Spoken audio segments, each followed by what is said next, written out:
if you just go by the polls, and yes, it's very early, this is the biggest Florida man versus Florida man contest we've seen since like a Waffle House parking lot in 3 a.m, isn't it? Welcome to Reporter's Notebook, where we talk to the Washington Examiner's top journalists about the stories breaking on their beats. I'm Jim Antle. I'm joined today by White House reporter Katherine Doyle. Katherine, Republicans are beginning their attempt to try to take back the White House themselves. We have a small field right now, could be getting bigger. But let's talk first about former President Donald Trump. He's an announced candidate. What's the status of his campaign at the moment? He's gearing up. He's been meeting with advisors. He has advisors in different states, and he's preparing to go to Iowa later this month.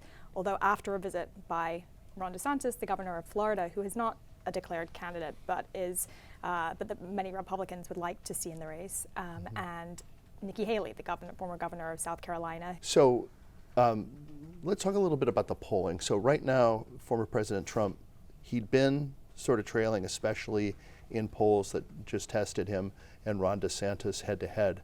But he's had a little bit of a rebound lately, no? He's doing much better now after getting into the race late last year. A Morning Consult tracking poll shows him up considerably since January as DeSantis has begun losing ground. This is quite a turn because for months it didn't appear that that was the direction that things were headed.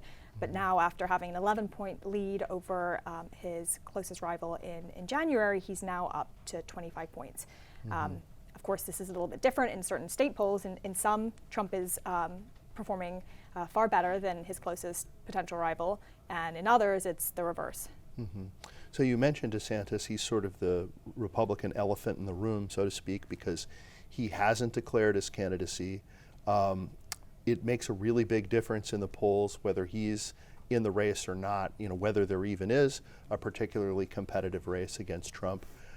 But he's got a lot riding on what's going on in Florida right now. And Florida is one state where we've seen a recent poll where he is up by a pretty big margin over Trump. But talk a little bit about the signs that we're seeing that DeSantis really is about to get in the race. The legislative session has just kicked off in Florida, so he's been talking about that, and he's also recently just launched a new book, which has taken him on a brief tour to promote it. And he's been meeting with donors. I think that's one of the major indicators, and has been making visits and is making future visits to early states that will be crucial in deciding who amongst the field of Republican candidates is going to be the nominee.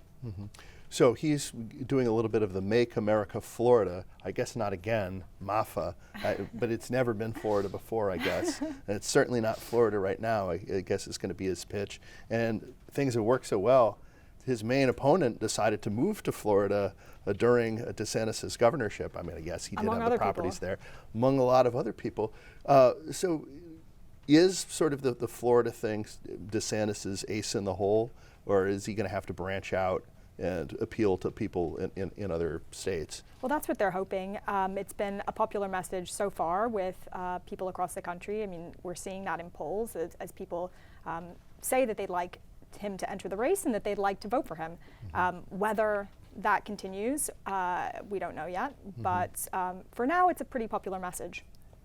So let's talk about the other candidates, and there are a couple who have declared in addition to Trump, while DeSantis still has not. Doesn't seem like they're getting much traction yet.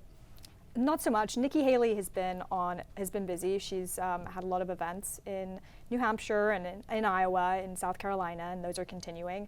And her team has been touting the positive headlines that she's been getting frequently. And but besides her, there's Vivek Ramaswamy, and that's it so far. I mean, there are other Republicans who are expected to jump into the race at some point, but there's nothing confirmed, and we don't really know exactly when that might happen.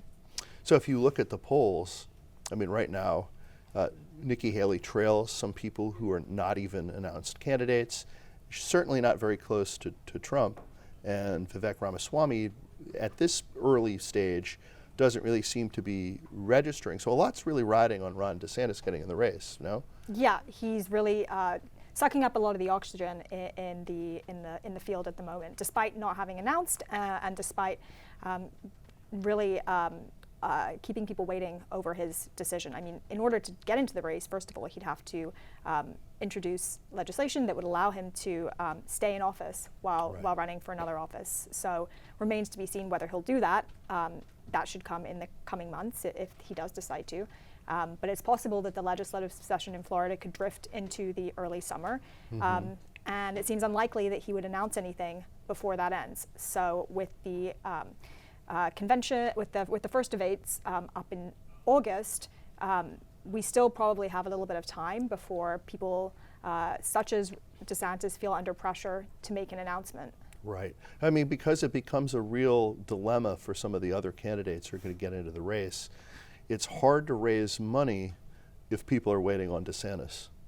It's a challenge for them because donors will want to have a field to choose from when they decide who they're going to get behind. I mean, there are candidates who have strong fundraising operations, but they haven't necessarily been tested in this way.